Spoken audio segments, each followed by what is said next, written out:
জানো তো, মনে হয় এই তো সেদিনকের কথা। নার্স দিদি নার্সিংহোমে প্রীতকে দেখিয়ে বলল, তোমার ছেলে হয়েছে। আমার ডক্টর আমাকে বলল, পিয়ালি তোর ছেলে হয়েছে, তুই খুশি তো? আমি বললাম হ্যাঁ, খুব খুশি। আর সেই ছেলেরই স্কুলে যাওয়ার সময় হয়ে গেছে, আর তারই জোগাড় যন্ত্র চলছে। একটা যেন মনে হচ্ছে বিশাল আয়োজন।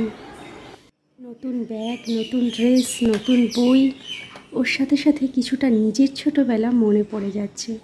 আমার ছেলের ছোটো থেকেই সব রকম অ্যাক্টিভিটি খুব তাড়াতাড়ি ছিল। এই যেরকম বসতে শেখা, হামাগুড়ি দেওয়া, হাঁটতে শেখা, এগুলো খুব তাড়াতাড়ি ও করতে শিখে গেছিলো। কিন্তু ও ছোটো থেকেই খুব রোগা পাতলা হওয়ায় এই কথাটা আমার সবসময় শুনতে হয়েছে। একটা সময় পর আমি হাঁপিয়ে গেছিলাম।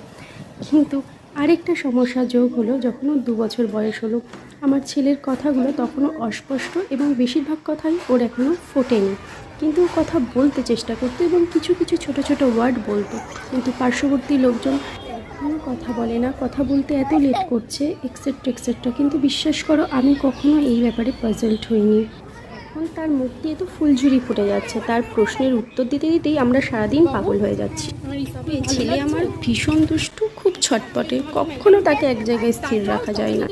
হিউম্যান সেন্সটা প্রীতের বরাবরই বেশ ভালো, আর কালারফুল জিনিস তার খুব পছন্দ।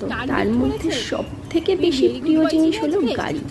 সব রকম কার তার চাই, এটাই তার আবদার সকাল থেকে রাত অবধি।